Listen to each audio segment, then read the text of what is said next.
दोस्तों, अगर आप भी नीट यूजी 2026 परीक्षा में शामिल हुए हैं या मेडिकल कॉलेज में एडमिशन का सपना देख रहे हैं, तो आज की यह बड़ी अपडेट आपके लिए बेहद महत्वपूर्ण होने वाली है।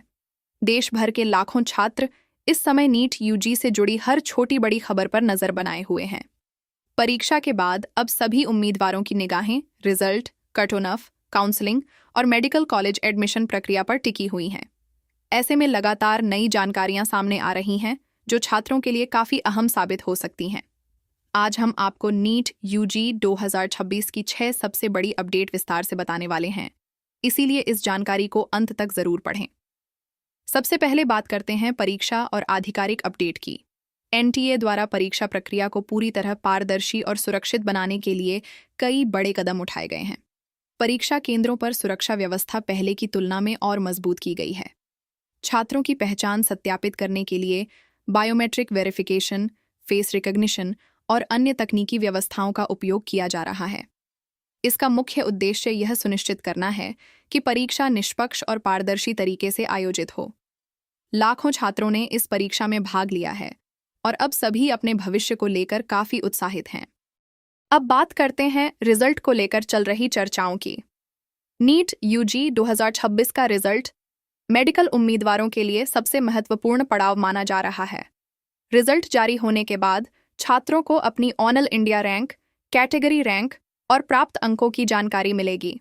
इसी के आधार पर आगे की काउंसलिंग प्रक्रिया शुरू होगी। विशेषज्ञों का मानना है कि इस वर्ष प्रतियोगिता पहले से कहीं ज्यादा कठिन रही है, क्योंकि उम्मीदवारों की संख्या लगातार बढ़ रही है।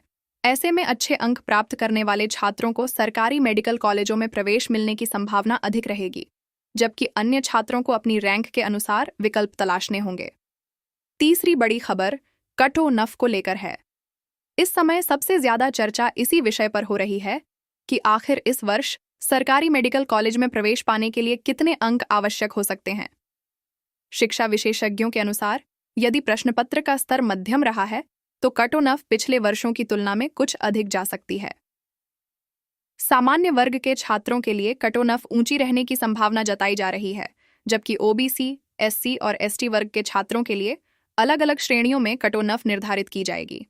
हालांकि अंतिम कट ऑफ काउंसलिंग प्रक्रिया और सीटों की उपलब्धता पर निर्भर करेगी।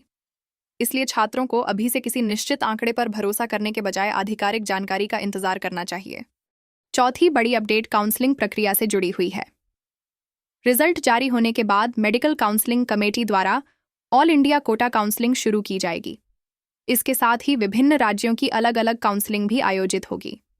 छात्रों को अपने सभी दस्तावेज पहले से तैयार रखने चाहिए, क्योंकि काउंसलिंग के दौरान दस्तावेज सत्यापन की प्रक्रिया काफी महत्वपूर्ण होती है।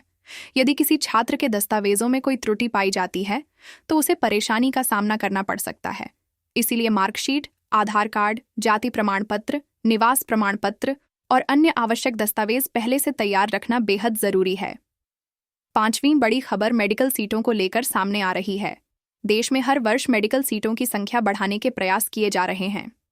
केंद्र और राज्य सरकारें नए मेडिकल कॉलेज खोलने तथा सीटों की संख्या बढ़ाने पर काम कर रही हैं। यदि इस वर्ष सीटों में वृद्धि होती है तो इसका सीधा लाभ छात्रों को मिलेगा। इससे अधिक संख्या में उम्मीदवारों को एमबीबीएस और बीडीएस जैसे कोर्सों में प्रवेश पाने का अवसर मिलेगा। यही कारण है कि कई छात्रों को उम्मीद है कि इस बार अधिक सीटें उपलब्ध होने के कारण एडमिशन की संभावनाएं भी बढ़ सकती हैं।